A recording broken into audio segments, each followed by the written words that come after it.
What is up, everyone? It is your girl Tony, aka Blasian Bon Vivant, and welcome back to What's Tony Cooking, where I take you into my kitchen and I walk you step by step through dishes and recipes that I actually make for myself. Today we are continuing the BBV Soup Series with a chowder. Chowders are thicker soups, usually prepared with milk or cream, a roux, has meat or seafood, and vegetables. More times than not, that's going to be potatoes. The chowder I'm going to make today is going to be on the lighter side, so no roux will be involved, but we are still using heavy cream. The components of my chowder are going to be shrimp, corn, and potatoes, so I'm still sticking with that more traditional aspect there. The soup will be garnished with some crispy, salty bacon and some green onions for a little bit of freshness. It's going to be super tasty and, like most of my other recipes, really easy to make. Don't forget that in conjunction with the BBV Soup Series, I am also hosting a giveaway. This is exclusive to my BBV community. So one lucky subscriber is going to win a 6-quart Martha Stewart enameled cast iron Dutch oven. Perfect for making all of these soups. For more information on that giveaway, you can view the first video in this soup series, which was the roasted red pepper and tomato soup, or you can head to the description box and click the link there for more details. That's enough of me talking. Let's get to cooking.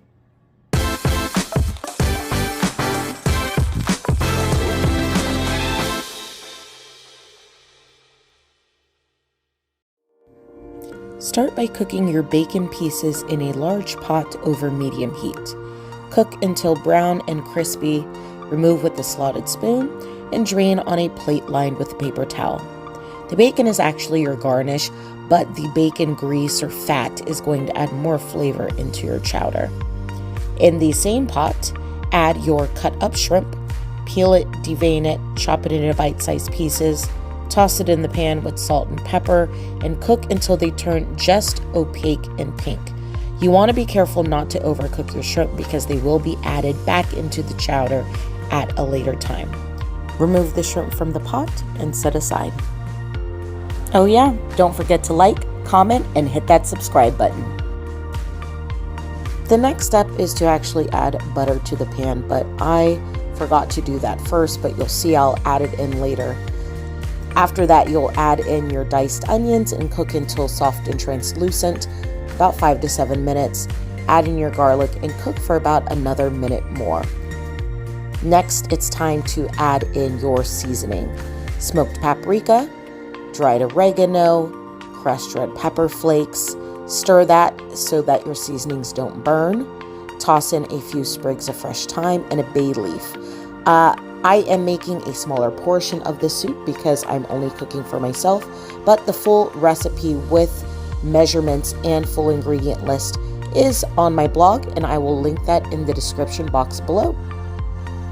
Next to the pot is the vegetable broth, followed by the cut up potatoes. Season that with salt and pepper to taste and give it a good stir.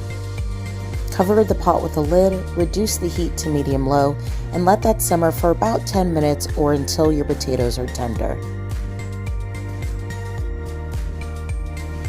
Before you move on to the next step, you'll want to remove the bay leaf or bay leaves and thyme sprigs from the pot.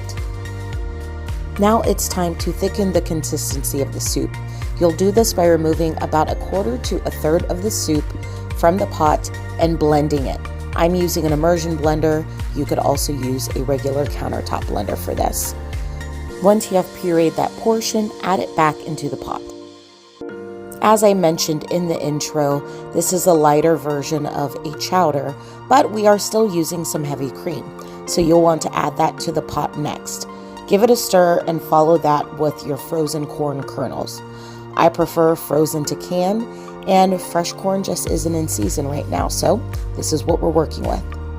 Plus, it's less time consuming than cutting the kernels from the cob. Remember that shrimp we cooked at the start of this recipe? Now is the time to add it back into the pot along with any of the juices that accumulated in the bottom of that bowl. That is flavor, and we don't want to miss out on any of that. Give it a nice stir, heat until the shrimp is warmed through, and the soup is ready to serve.